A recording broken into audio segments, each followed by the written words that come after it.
A few days ago, I started watching this video and I decided to stop so I can do a reaction to it because I think it's a really good topic that I can add something to. Plus, I can give a shout out to Hypnotic, a great YouTube channel. If you have not subscribed to Hypnotic, you should. I'll have a link in the description below.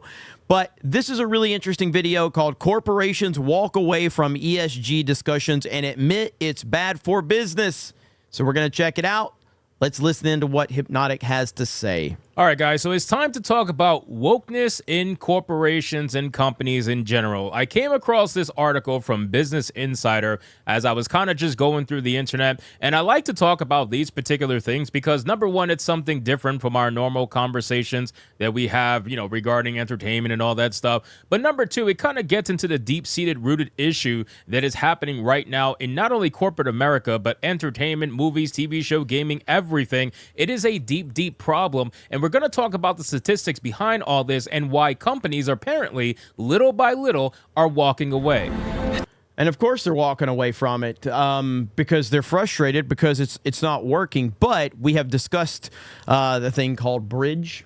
That is kind of the next level of DEI. It's the next level of the ESG situation. VTuber Kirsha has brought up Bridge and how deeply impacted that they want to make everything, all of this nonsense. So while I do believe that corporations are frustrated and I believe corporations are wanting to move away from this, I think that it's a strategic move so they can reassess the situation because they have kind of peaked. The woke phase, all of that bullshit, it has peaked, and it will blow up in their face if they don't take a step back. But it's in my opinion, it's to recalibrate. No more. Companies were starting to support political causes, but now they're too scared to speak up. Now, Business Insider is going to try to make it seem as if these companies should, in fact, be speaking up against societal issues and basically dividing their consumer base. But if anybody knows anything about business, you know that Republicans buy shoes too, if you catch my drift. So let's get into this article, guys, from Business Insider. But of course, before we do... And, Republicans buy sneakers too is obviously that's a line from the GOAT, Michael Jordan himself.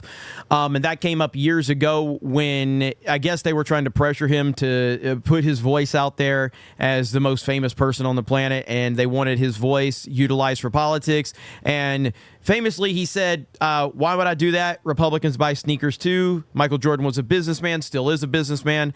And, with the Air Jordans, which were a cultural phenomenon, it's like, why do I want to alienate half of my business by getting involved in politics? And I believe Clay Travis wrote a book called Republicans Buy Sneakers Too. Obviously, that was an homage to Michael Jordan's comment right there. But yeah, it's 100% accurate. If you are new here, just consider hitting that subscribe button. I would greatly appreciate it, and like the video to push us out into that YouTube algorithm. So this article was written by Emily Stewart.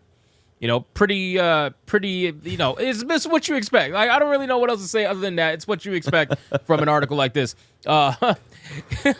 It says Unilever spent years crafting its image as corporate goody two-shoes. The owner of Dove, Vaseline, Hellmann's, and a bunch of other brands acts quarterly reporting and earnings guidance in the name of focusing on sustainable long-term growth. Under Paul Pullman, its CEO from 2009 to 2019, it said that it would take into consideration all its stakeholders, not just shareholders, and set out to halve its environmental footprint, including greenhouse gas emissions, waste, and water use, while doubling its sales over a decade. 5 years and 2 chief executives later, Unilever is changing its tune. It's not doing a U-turn on environmental, social, and governance efforts, but it says it's being more realistic about what it can achieve and when. And those shareholders Unilever wasn't so beholden to, it's paying them a little more in mind now. Now, guys, we already know. Let's just start off this way, right? We already know about companies like BlackRock and Vanguard, right? We already know what happens when these certain investment companies start investing in corporations like these. And what happens is that ESG starts to become a prominent thing. But even Vanguard,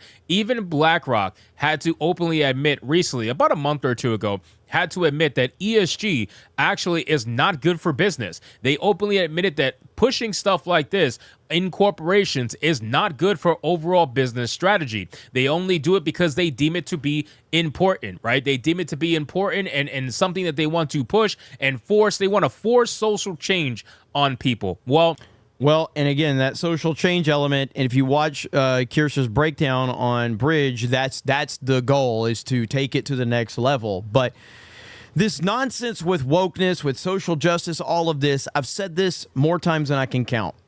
Social justice, identity politics, it's a disease. And just like any disease, when a disease takes over a weak body, it will overrun that body fairly quickly because the body is not trained to fight off the disease, so the disease overruns it. Whereas a disease takes over a healthy body, and it takes a lot more time for that disease to have a real impact. Now, if you catch that disease early on and deal with it, it won't be a problem. But the more time that passes, that disease will continue to infect that healthy body. And at some point, you can't actually get rid of it. That is what's happening to brands like Marvel and Star Wars and all of these prominent brands. Those were healthy bodies, healthy bodies that this disease called social justice and identity politics took over. And you didn't see it at first. And even if you did see it at first, the majority of people involved, it didn't see it, and it didn't affect their viewing of it. Now it's gotten to the point where even the normies see what's going on. Even the regular people that don't follow this can see how it's having an impact on all of these properties and these companies, and Disney even into their theme parks and all of that. It's obvious now. You cannot deny it. And because it can't be denied even by the normies, it's having an impact on these businesses. It's affecting them and their bottom line. You're starting to find out that ESG is not something that can have a long-term sustainability. It's impossible, right? When you are forcing social change to the point where you're going to piss off right off the bat 50% of your potential customers, maybe more, maybe less, but let's just even it out at 50%. You're not exactly doing something that's going to be good for business. You know, like Michael Jordan said, Republican buys shoes too. And that basically means that, hey, why would I want to defy my client base when they need sneakers too? They need shoes too. They're going to give me their money if I make good products. Why would I do that? It's the same exact thing here. It's something that stands the test of time, ironically, all the way until now in 2024. Then it says to be more realistic about what it can achieve and when, blah, blah, blah. Unilever isn't alone in this. Plenty of companies are relying on their rhetoric, in some cases, action on issues such as sustainability and diversity. They're being extra cautious about weighing in on social and political debates of the day, especially in an election year. In some cases, they're telling their workers to cool it too. Google, for example, fired more than 2 dozen workers for protesting its contract with Israel's government. Now, I remember when that happened, and that happened live for everyone to see, which was fantastic. But yes, ladies and gentlemen, I am starting to notice that companies are taking a back burner. You know, we just did a video recently on Target. Last year, Target tried to beat everyone to the punch except for Bud Light, and they tried to put out these tuck-friendly merchandise, like this rainbow-inspired woke merchandise that nobody in their mother really would utilize aside from like 5 people per state. But they wanted to force this stuff on people. I love how you put that. Except for and that's the whole point. Like, yeah, maybe a few weirdos will support it, but it's not a good business decision. In fact, it's a negative business decision. I mean, again, I've talked about this. I come from the world of retail. It's really simple. You buy things as a company that you know that the customers are going to purchase. So you order goods that you know is going to sell, because you don't order product for it to sit on the shelf. You order product from the warehouse to put into your store because you think customers are going to buy it, and the data shows you that the customers are going to buy it. And when you continue to bring things into your store that people simply aren't buying, you are then taking up inventory, costing you money, going into your profits, going into the bottom line. It affects every single aspect of it. It doesn't matter how many times they try or how hard they push.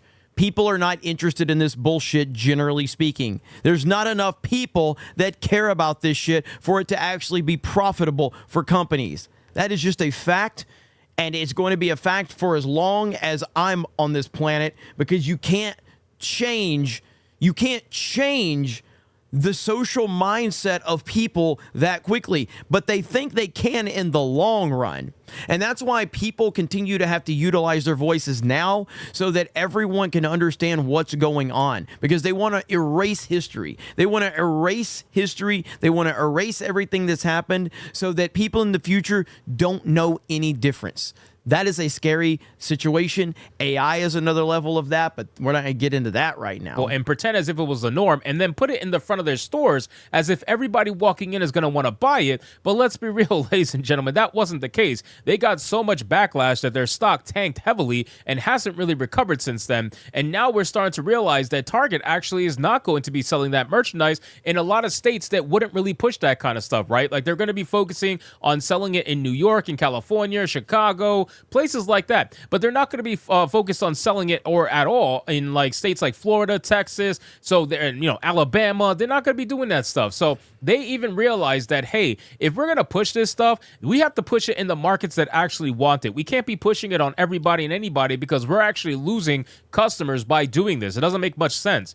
And then it says that many executives have made the decision that it's sometimes safer to just be silent versus to take a stance, because they have a fiduciary responsibility to their shareholders and their bottom line, and are very concerned about how this will be perceived, said Naomi Wills, a board director for Eventbrite, who was formerly a global head of customer success at Square. Call it the great unwokening. So, guys.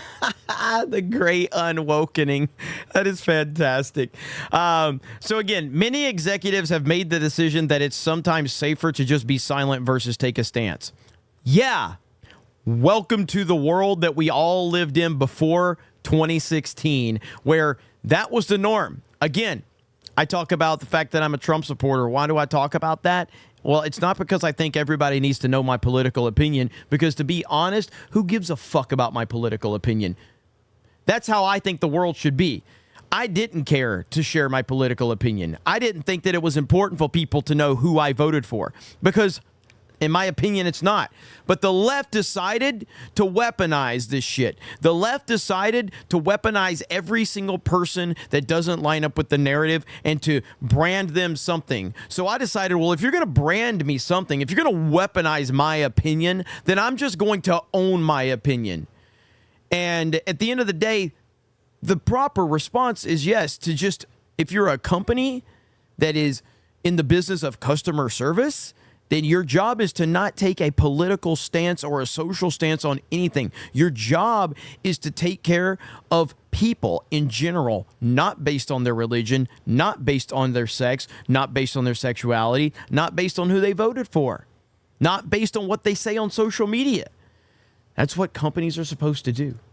I think we could all agree that most companies, unless you are a politically based company, meaning like you sell some form of political product, I really don't know how else to put it other than that, there's no reason why you should be having a political opinion. There you what go. ends up happening is that you are going to create a divide. Like we talk about this all the time. Why would you want to divide your client base? That makes no fucking sense, right? You want to pretend as if these social changes are so important. They're so unbelievably important, but we all know to these companies, these social issues are not important at all. They were only important when they were fooled into believing that it was going to provide them extra profit by virtue signaling and pandering. And they found out over the last 5 years that is not the case. Yeah, sure. Maybe it was hot in the beginning. Maybe in 2020, 2021, even 2022, it was probably a little hot. But then eventually what ended up happening is people got tired of it. People got sick of hearing about it all the fucking time. You want to constantly put your sexuality in your fucking bullshit identities in people's faces, and people get fed up. They don't want to deal with it. They don't want to hear about it. So that's what ends up happening, and then apathy sets in, and then nobody wants to deal with it, and we just don't even care anymore. So what ends up happening is that these companies start to take a big hit. They start realizing, man, all this money and time that we're investing into ESG isn't actually paying off in the first place. It says over the past decade, man. I was going to pause it there, but I couldn't have said it any better than Hypnotic said it right there. Perfectly said. And that is what's happening. People are finally fed up. Like for me, when Disney Star Wars, when we first got Disney Star Wars Force Awakens, obviously I'm not an idiot. I realized what they were doing, but it didn't bother me. I was like, obviously they're pushing this, like, the casting and everything with the Force Awakens. But I was like, it's not a big deal. They're just trying to, make sure that they're a little more, again, this was I guess 2014 when I first saw it, right? It was a trailer, maybe early 2015 when the teaser trailer dropped. I can't remember. Either way, different world. Seeing that, and I'm like, it's not a big deal. Yeah, it was a big fucking deal. I didn't realize it at the time, but I represent everybody else at some point. Everybody is going to get fed up with this shit at some point. And when you finally get fed up with it, you have no tolerance for it anymore. And they have overcooked all of this shit for almost everyone. So now everyone looks at this, and the first time they see anything that resembles identity politics or social justice propaganda, out, not interested, don't care. And that's what's happening to almost everyone at this point. Everybody has their line. And now you've made it to the point where almost everyone has hit that line, and they are just not dealing with it. Many corporations have at least professed to take a more active role in societal issues under pressure from their customers and, more importantly, employees. Companies pushed back on North Carolina's bathroom bill in 2016, and when Donald Trump took the White House, many spoke out against his policies on immigration and the environment. Yeah, well, look how that immigration policy is working out now. It's working out so great that the freaking city-states, the sanctuary states, are getting completely ransacked by migrants that you can't even keep up with the demand. It says in the wake of George Floyd's, whatever. Anyway, I don't even want to talk about George Floyd because that's obviously going to be put a political spin by Business Insider. So then it says you can almost say that ESG ran. If you don't know about Business Insider is a garbage website ran by garbage people. If you've done any research into that, you should look into it. I know that they've targeted Dave Portnoy on multiple occasions of Barstool Sports, and Dave Portnoy has gone to war with them. Business Insider is trash. I mean, objective trash. Unopposed for a few years, said Andrew Jones, which it did. It did. And that's what we were talking about before. The reason why we got where we are today is because we chose to ignore the signs of what people were doing and activists taking over certain companies and communities. Like we didn't even care because a lot of people didn't want to be bothered, right? Even if you're a centrist, most people just didn't want to be bothered with it. Like just whatever. Like who cares? But then eventually what happens is you start to ignore it so much that they're going to come for you whether you like it or not. They're going to come for your ideology. They're going to come for your. It's a phenomenal point. It's just that's actually, I like how he put that. Most people just don't want to be bothered with it, and they take advantage of that. They take advantage of the fact that there's so many people that are just like, I just don't care. It's all good, man. No big deal. And they have taken full advantage of so many people that truly just don't want to get involved in things that they have made so many people get involved with it. And that is a perfect way of putting it right there, actually. Your kids, guaranteed. And it's going to become a point where you're going to have to say something. And now what's happening is people are actually trying to and having to say something. And those voices are getting louder and more prominent and more voices in general, to the point where now we have a counterculture to this nonsense that we've been dealing with. So I'm glad to see that companies are starting to unwokeify, so to speak. And I think it needs to happen more. I don't think these companies need to have a political stance. There's no reason whatsoever why I need to know the politics of like a coffee company. Like I don't need to know that, right? So hopefully this ends up being a thing that they tend to adopt in the future. And like I said, change happens slowly, change happens gradually, and we are seeing the pendulum swing the other way. So anyway, guys, thank you so much for watching this video. I hope you did enjoy it. If you did, consider leaving me a subscribe. Yep, so make sure you guys subscribe to Hypnotic's channel. Great content, and I hope you guys enjoyed that. Now, in terms of what he said right there, and I like the way he worded that as far as like, I don't need to know a coffee company's politics. That's so perfect and so simple. And think about this when you were growing up, when you were watching movies, when you were watching TV and you see commercials and all that. We didn't know any of their politics because we didn't need to know. I didn't need to know the politics of the movie stars that I was watching. I didn't need to know the politics of the supermarket that I was going to and buying certain brands from that supermarket. We don't need to know because it's not fucking important. It never has been important, and it never will be important.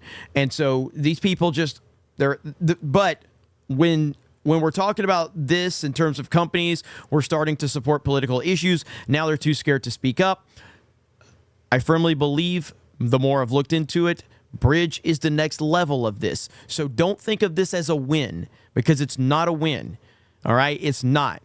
It's just another chapter to what they're doing, because they have not put this much time, energy, money, and resources into this just to walk away. They have not. It will continue in a different level and in a different way, but it's not going away. They're just stepping back. So thank you guys for checking out this video. Again, check out Hypnotic's channel. Hope you guys enjoyed everything we did here. Have a great day, and we will talk to you later.